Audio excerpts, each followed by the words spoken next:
Farmakodinamik obat sendiri merupakan suatu ilmu yang mempelajari bagaimana efek obat terhadap fisiologis dan juga biokimia seluler dan juga mekanisme dari kerja obat di dalam tubuh. Nah, kalau kita lebih sederhanakan lagi, kita bandingkan dengan farmakokinetik. Ya, farmakokinetik itu adalah bagaimana tubuh kita memberikan suatu efek terhadap obat. Nah, sedangkan farmakodinamik itu adalah kebalikannya, yaitu bagaimana obat yang kita minum itu akan memberikan efek terhadap tubuh kita. Berdasarkan model kerja farmakologisnya, secara umum obat itu dibagi menjadi dua golongan.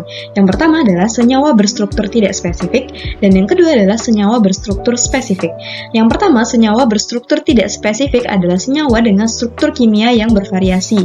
Kemudian dia tidak berinteraksi dengan reseptor spesifik, serta aktivitas biologisnya itu tidak secara langsung dipengaruhi oleh struktur kimia. Senyawa berstruktur spesifik ini dia akan memberikan suatu efek terapi dengan cara mengikat reseptor atau aseptor yang spesifik, baru bisa memberikan efek farmakologis di dalam tubuh. Contoh senyawa berstruktur tidak spesifik ini yang pertama adalah obat anestesi sistemik, di mana obat anestesi sistemik di sini yang biasanya berstruktur tidak spesifik itu adalah obat anestesi sistemik yang berupa atau berbentuk gas ataupun uap, contohnya seperti etil klorida, asetilen, nitrogen oksida, ether, dan juga kloroform.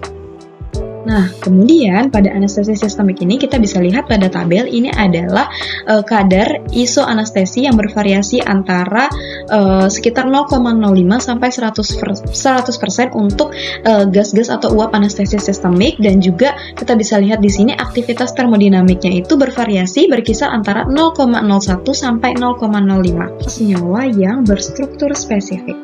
Nah, di mana mekanisme kerja dari senyawa berstruktur spesifik ini terbagi menjadi beberapa macam. Yang pertama adalah yaitu bekerja pada enzim, di mana dengan cara pengaktifan, penghambatan ataupun pengaktifan kembali enzim-enzim yang ada di dalam tubuh. Yang kedua adalah antagonis, yaitu antagonis baik itu antagonis kimia, fungsional, farmakologis ataupun antagonis metabolik. Nah, kemudian yang selanjutnya adalah dengan menekan fungsi gen. Nah, yaitu dengan cara dia akan menghambat biosintesis dari asap nukleat, kemudian juga menghambat ausintesis dari protein.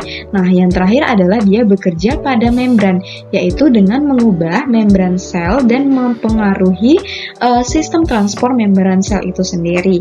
Nah, senyawa berstruktur spesifik ini kan dia tidak bergantung pada termodinamika, tapi justru tergantung pada struktur kimia yang spesifik dengan reseptor. Nah, di mana yang mempengaruhi atau yang berperan dalam menentukan aktivitas biologis yaitu struktur kimia yang spesifik dengan reseptor tadi, diantaranya adalah yang pertama kereaktifan kimianya, kemudian juga bentuknya, kemudian ukurannya, gugus fungsional, kemudian induksi dan resonansinya, distribusi elektronik, interaksi antara senyawa obat itu dengan reseptor yang spesifik, yang kemudian akan memberikan kerja dari obat tersebut yang kemudian memberikan pengaruh terhadap kondisi fisiologis tubuh dan kemudian memberikan efek terapeutik pada tubuh. Contoh obat pada senyawa berstruktur spesifik ini antara lain ada morfin, ini adalah golongan analgesik. Kemudian dari golongan antihistamin itu ada difenhidramin.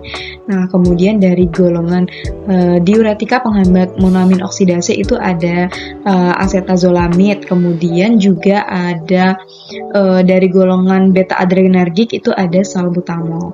Perbedaan antara senyawa berstruktur spesifik dan senyawa berstruktur tidak spesifik ini tidak cukup dipandang dari satu atau dua perbedaan karakteristiknya. Nah, sering pada obat tertentu ini dia tidak memiliki struktur yang mirip, tapi dia efek farmakologisnya justru sama. Contohnya adalah pada obat diuretik misalnya. Dia memiliki struktur kimia yang sangat bervariasi, banyak sekali turunannya. Contohnya itu ada turunan merkuri organik, ada turunan sulfamid, ada turunan tiazid, dan juga ada turunan spironolakton. Kemudian dari turunan-turunan ini sedikit modifikasi struktur dari senyawa diuretik ini dia tidak akan mempengaruhi aktivitas diuretik dan dari masing-masing turunan ini. Nah, ini merupakan salah satu dari karakteristik senyawa yang berstruktur tidak spesifik. Nah, padahal kalau kenyataannya obat diuretik ini kan termasuk golongan senyawa yang berstruktur spesifik. Nah, hal inilah yang dapat dijelaskan bahwasanya obat diuretik itu akan menghasilkan respon farmakologis yang sama, tapi dia masing-masing turunannya itu mempengaruhi proses biokimia yang berbeda di dalam tubuh. Jadi sebenarnya mekanisme aksinya itu tetap berbeda.